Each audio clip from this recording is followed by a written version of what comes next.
Organizers of this conference. Thank you so much for the opportunity of being here and hear about all these interesting papers. I'm not coming from Latin America, neither from Eastern Europe, so I'm coming from Spain. But thank you for receiving me and for the opportunity of know everything about your work. So I will present this paper. Videopost 1977, a transnational video art project organized through the solidarity of male art networks. So, it's commonly said that video art started in 1975 when Nam June Paik managed to get one of the first portable video recorders and showed a videotape of the Pope, at the Café Au Go-Go in New York. But that's not completely true.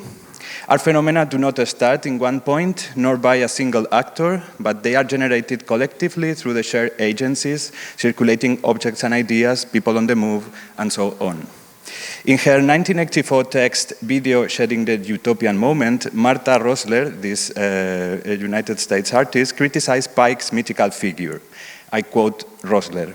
The elements of the Paik's myth include an Eastern visitor from a country ravaged by our war, who was inoculated by the leading United States avant-garde master while in technology heaven, who once in the States repeatedly violated the central shrine, the TB. And oh yes, he is a man.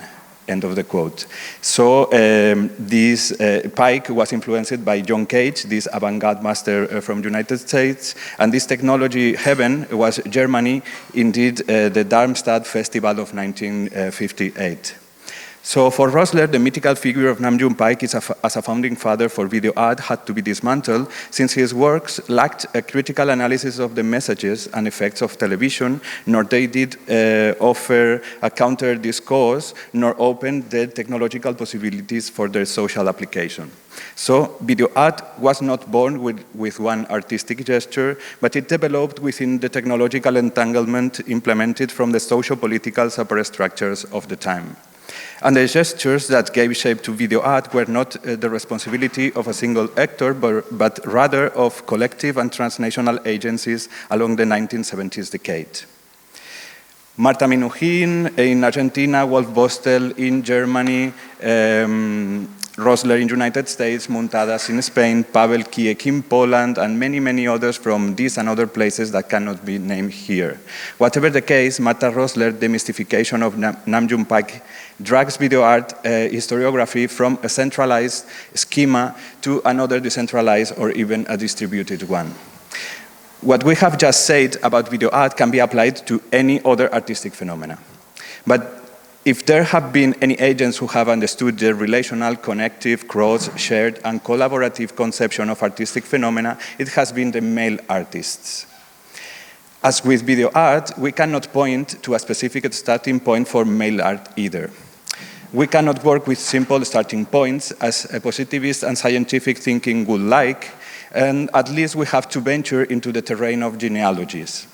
The genealogy of male art has been traced back to Dadaism and Neo-Dadaism, to the experimental poetry, to the experimentations with art and language, to computer art. It has been related to conceptual art, to artist publications and magazines, and so on. I will not offer here a genealogy of male art, but rather a more complex understanding of it.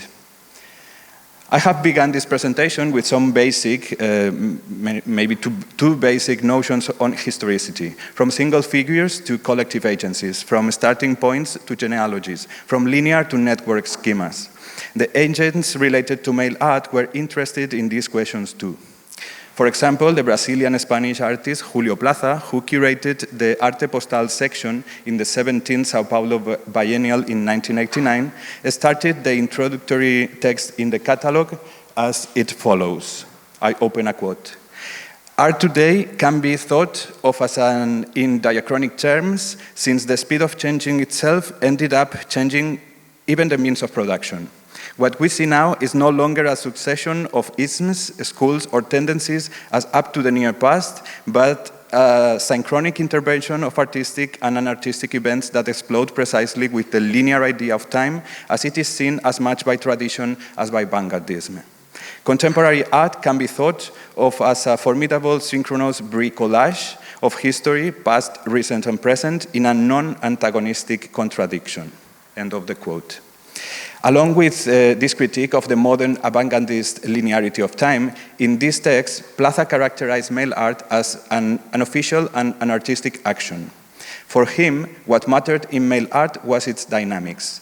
As a living process, it fled from the traditional artistic accumulations, for example, in museum collections or in galleries, etc., and those accumulations could be absorbed by de facto powers, such as those of politics or economics. But mail art, in its continuous flow of information, escaped from this kind of absorption. For Plaza, mail art was also interested in the world of signs and languages as a form of interaction in the world. And most interestingly, mail art was bricolage and communism. And here we can recall this discussion yesterday about, in Latin America, this kind of conception of communism. So I open a quote. Being a potent consumer of the graphical industry, showing in the meantime our immersion in paper culture, mail art makes a parody of this culture. One has then a bricolage culture at a planetary and international level within the artistic community. To engage in mail art is to become broader in mail. So this is the communism inside the mail art networks, broader in mail. Because mail art's structure is not hierarchical and the general ideal seems to be the constant and continuous acquisition of new receivers emitters for inclusion in the community. Mail art democratizes the practice of art, but is not able to overcome the impasse of the quality-quantity dialectics. The thing is that art has nothing to do with democracy, as Marcel Duchamp has seen it. End of the quote. Just 4 pages later in this Arte Postal catalog from the Sao Paulo Biennial, the Dutch-based Mexican mail artist Ulises Carrion was even more direct than Julio Plaza. He said, "It has been said that mail art is easy, cheap, unpretentious, and democratic. All this is rubbish." End of the quote of Ulises Carrion. However, although mail art was not perfectly democratic, it was a countercultural and combative way of making art. Through the mail art networks, synergies and solidarities could emerge, and according to Carrion himself, this could be used to fight against the big monster. I open again a quote of Carrion. "Every invitation we receive to participate in a mail art project is a part of the guerrilla war against the big monster. Every mail art piece is a weapon thrown against the monster who is the owner of the castle, who separates us one from the others, all of us." "What or who is the monster I am talking about?" says Carrion. "All I know is that there is a monster, and that by posting all sorts of mail pieces, I am knocking at his door." End of the quote. Perhaps the most appropriate way to show here what this multiple entity of the big monster was is through the case study of Videopost from 1977. It was a proposal halfway between the International Mail Art Exhibition, the experimentation with the videographic medium, and a personal project of Jonier Marin. On March 21st from 1977, Jonier Marin, a Colombian artist working in a broad international movement across the Atlantic, sent a communication to his contact list. Although the responses were to be received at the artist's address in Paris, Videopost was conceived in collaboration with the Museu de Arte Contemporánea da Universidad de Sao Paulo, the MAC-USP, where the proposal was shown in October 1977. For those who wanted to participate, Marin offered the opportunity to send materials and instructions by postal mail, designed for video recordings about 5 minutes in length. He himself would collect the proposals and carry them out, compiling the clips on a videotape. He would make use of the equipment recently acquired by the Sao Paulo Museum and would be assisted by the staff in charge of the video sector, specifically by the coordinator Casilda Teixeira da Costa. It is no coincidence that this project by Marin was planned for the Sao Paulo art scene. Within the framework of the growing international spread of video art, the beginnings of video in Brazil date back to the early 1970s, although the first major public exhibition took place at the 12th from 1973 and the 13th from 1975 Sao Paulo biennials. Walter Zanini, the director of MAC USP from its creation in 1963 until 1978, was an agent particularly attentive to the new artistic experiences. He was interested in explorations with traditional media as well as with the new media and technological devices such as video. Seeing the emergence of video in his context, Zanini wanted to incorporate it in the institutional program of MAC USP. So the director brought some video equipment for the museum, and after some vicissitudes, it arrived at the museum, the equipment, in 1976.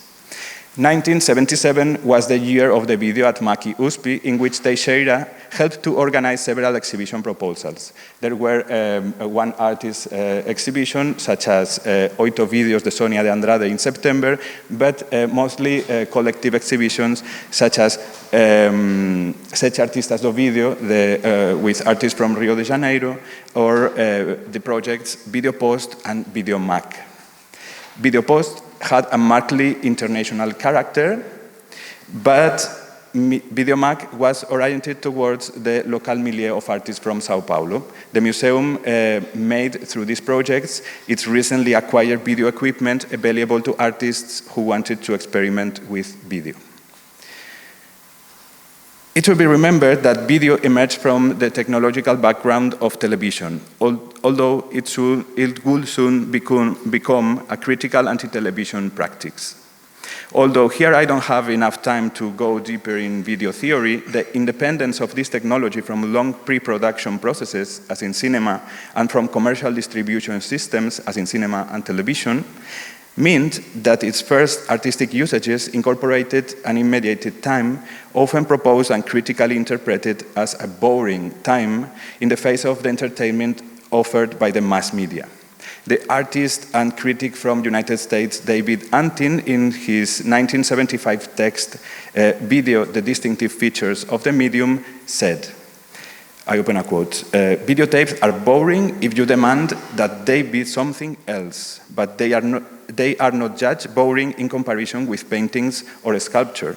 They are judged boring in comparison with television, which for the last 20 years has set the standard of video time. Nevertheless, Jonier Marin wanted to use the qualities of television entertainment against itself from the point of view of art. He described this process in a text written contemporaneously to Videopost, or maybe some weeks before. I open a quote from Jonier Marin. I believe that by whatever means, spoken or written, whoever communicates something seeks to win over the spectator, the receiver of the message. In this, capitalism has acquired a perverse perfection, since by all the means at its disposal, and especially by means of television as an immediate resource of great fascination, it reaches the bulk of the public. I believe that a large part of this success is commercially due to a very special use of time. Not only because of its programmatic cost, because of its commodity value, but also because of the condensation of messages. This systematic use of time has meant that the viewer also acquires agility in what is being transmitted. This disrupted advertising methodology can be used with different content. By using video as a tool for artistic works can be programmed which, with a minimum exposure time, ensure the viewer's attention and interest. So the strategy of boredom in the face of the acceleration of time in mass media was a double-edged sword, which generated at the same time interest and disinterest approaching to video art and refusal. To mitigate these negative effects, for Videopost, Marin suggested to use the connectivity offered by mail art in order to produce a collective videotape which, divided in short 5-minute spots, could imitate the concise language of advertising to spread contracultural messages. In other texts from 1977, Jonier Marin elaborated even more this idea. I open again a quote.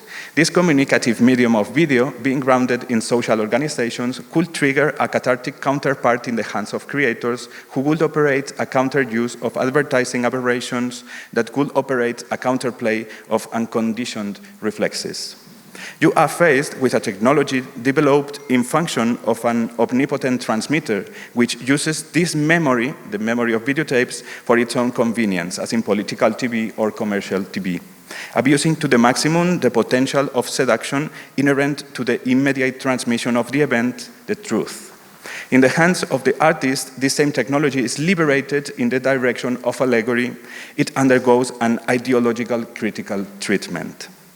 So, Marine working methodology that operated by emitting a call of proposals to the mail art networks allowed him to operate a counter-discourse of advertising aberrations and thus to experiment with what he called as an ideological critical treatment of video.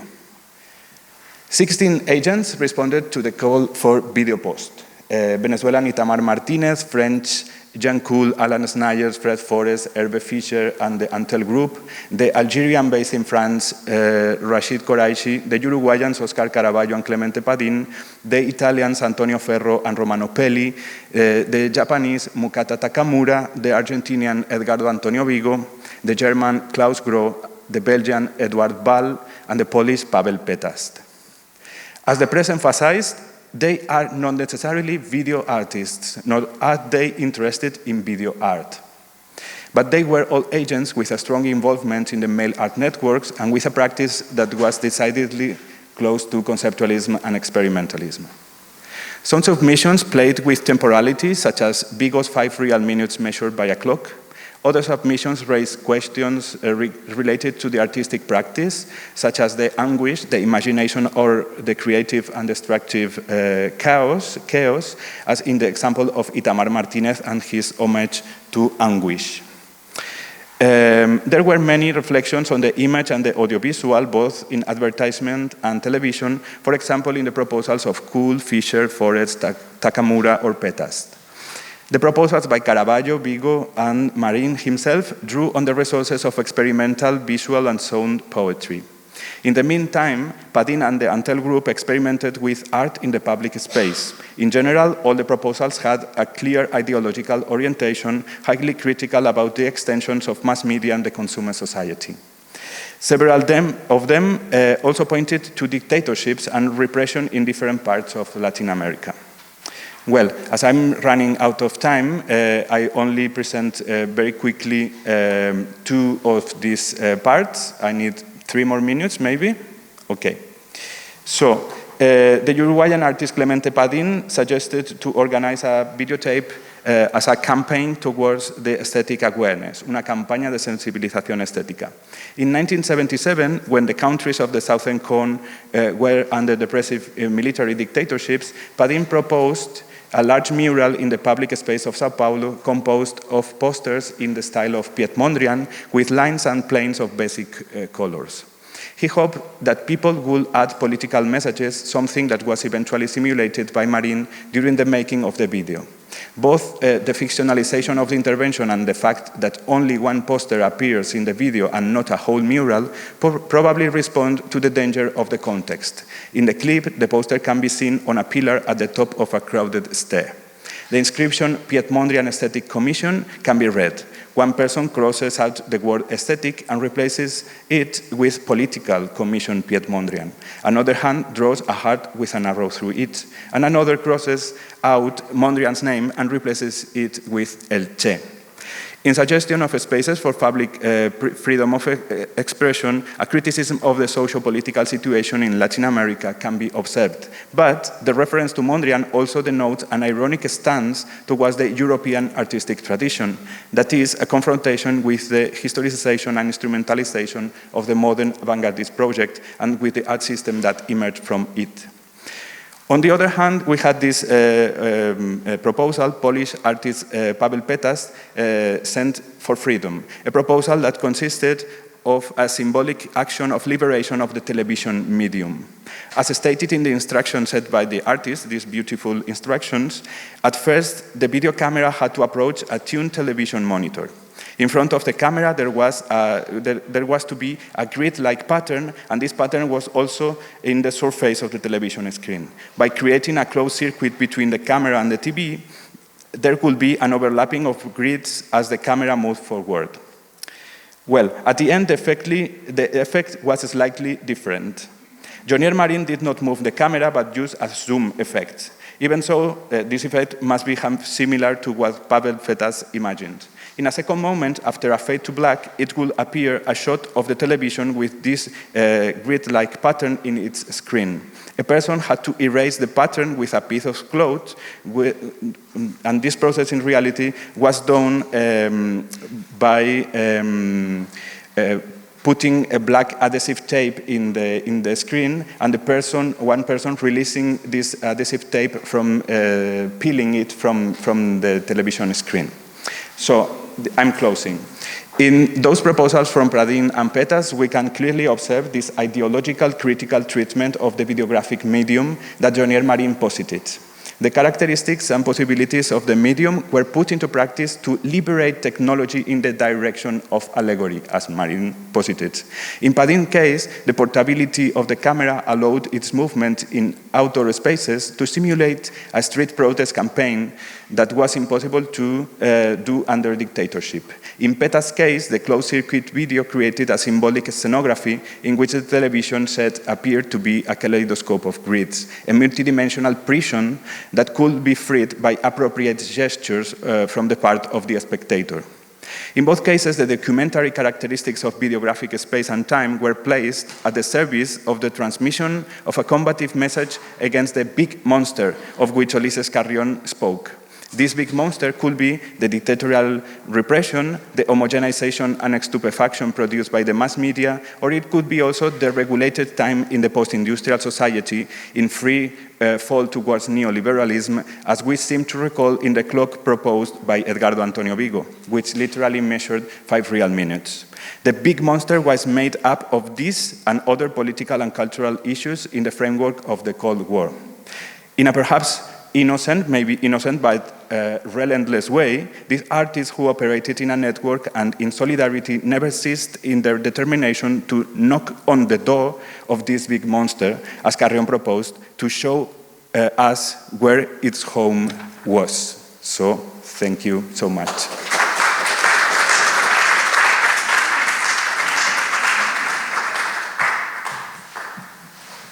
Thank you very much for this wonderful